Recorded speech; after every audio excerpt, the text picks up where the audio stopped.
I like to think of it as the world's first robot lawyer. Do Not Pay will have succeeded if the word lawyer is completely removed from the dictionary for average people. Joshua Browder is trying to upend the legal services industry. His company, Do Not Pay, has built an AI-powered chatbot that interviews users about their legal problems in plain English, then uses their answers to complete and submit legal paperwork on their behalf. The 21-year-old entrepreneur from the UK, who taught himself to code with YouTube videos, lives and works with his 8-person team out of the same Palo Alto house that Mark Zuckerberg rented during his first summer in California building Facebook.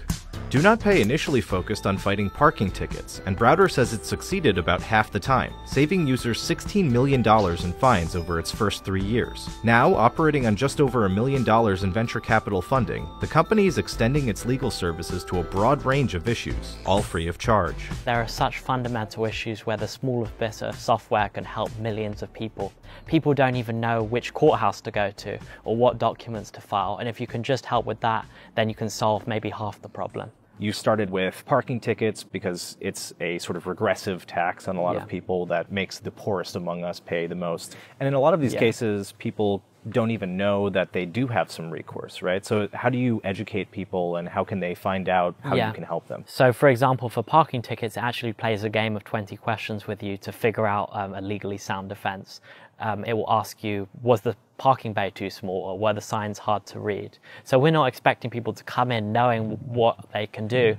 Just if they have any issue that bothers them, come to Do Not Pay and we'll get you your money back. Do Not Pay's app even monitors users' accounts and can automatically rebook plane tickets when prices drop, request refunds when banks charge illegal overdraft fees, and help users reclaim security deposits from shady landlords. The flagship feature is if you have a problem with anyone, be it a corporation or your neighbor, you can sue them by pressing a button. What happens when people actually get to court to contest these things? So at that point, we actually give you a script which you can read yourself. In the future, I think robots will actually be allowed in court, but until that day comes, people actually have to show up themselves. But they can almost be a conduit for the robot. What we give you is very legally sound, and you can actually play a game of almost learning what you have to say with the robot lawyer in the app. Browder says the legal industry is so ripe for disruption through software because most services involve nothing more than standardized processes and boilerplate language. I'm very lucky. Although I hate lawyers, we actually have a few good ones who are helping us.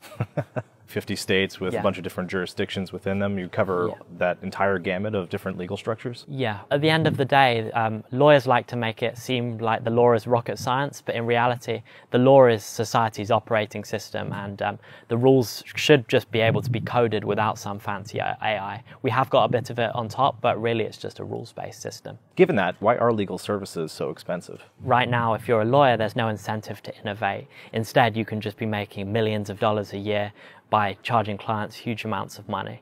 And so because lawyers control the legal system, no one else really understands it, they've kept it that way. And I think it will take people outside of the legal profession, like software, to force them to change. And what's your response to people that say, you know, you're delving into things like immigration, this is not just a standardized parking ticket, you only have a few lawyers helping you, you can't possibly be providing the level of service that a trained legal professional would? I think we really have a long way to go, but on the other hand, if it really is that different for every person, doesn't that mean it's unfair? Do you also hope to sort of incentivize the broader legal system to become more simple and fair in this way? Yes, and I think the only way to do that is by doing bottom-up approach. I like to think of it as DDoSing the legal system to make it better.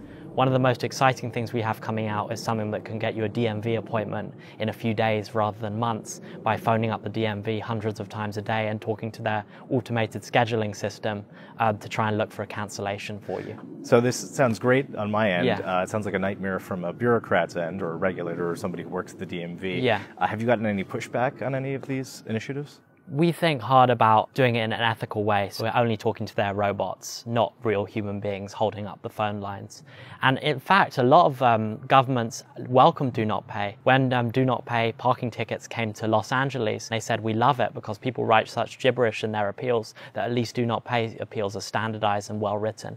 So I think that in the long run, the governments will build their own systems for dealing with all of this traffic, which will lead to a much fairer outcome for everyone. Do Not Pay doesn't charge for any of its legal help. This way, the company can serve clients who can't afford to hire lawyers, such as refugees seeking asylum and homeless people applying for public housing in the UK. The company is also working on a service that helps navigate the US visa process. All of these processes are so bureaucratic that if you have no resources at all, it really is impossible to get the help you need. So Do Not Pay is a completely free public service. So how do you sustain yourself? How are you making money? Although we have to make money to sustain ourselves, we're not going to be doing it for charging for our legal services.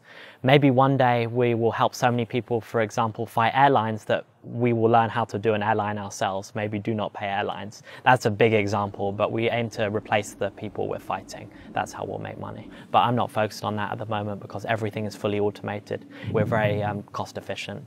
And there are other similar services, or at least ones that allow you to automatically contest parking tickets, but they make money by taking a slice of the revenue that they return to people. Why didn't you adopt that sort of model? 50% of injustice is still injustice, and by profiting off the problems, these companies actually have an incentive to perpetuate them, which is why they haven't been solved. I think the biggest example are all these tax filing services, which are now lobbying the government to keep tax filing complicated. The government has tried to have a much simpler tax filing process, but the companies, publicly listed companies that make money off that sort of thing, are saying, no, we want it to stay complicated. So Do Not Pay doesn't have any of the conflict of interest. But Browder does advocate for more consumer protection laws. Do Not Pay never relies on corporate policies to get customers' money back on things like airline tickets, using only regulations buried in fine print. The way we do it is through these obscure Department of Transportation rules that allow the most non-refundable ticket to become refundable. And that's really important because laws are hard to change.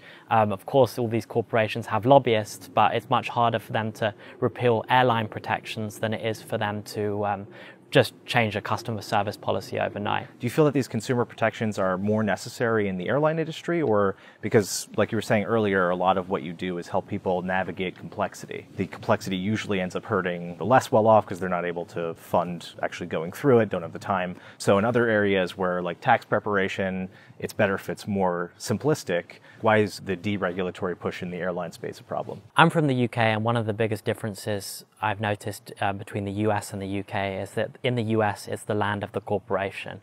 In the UK, there are so many rights that everyone has. For example, if the airline changes your flight time, you have a right to cancel. I think that's a very reasonable right for people to have, and Do Not Pay helps people exercise those rights. So it's not about complexity, it's just about giving people what they deserve and what's just and fair. So in the long run, Yeah. how do you see Do Not Pay sort of expanding? What space do you see it occupying? And what do you think the future is of legal services once everything can be automated, including a robot lawyer coming with you to a courtroom? In Silicon Valley, companies like Airbnb and Twitter have succeeded by adding words to the dictionary. You can tweet something or snap something. I think Do Not Pay will have succeeded if the word lawyer is completely removed from the dictionary for average people.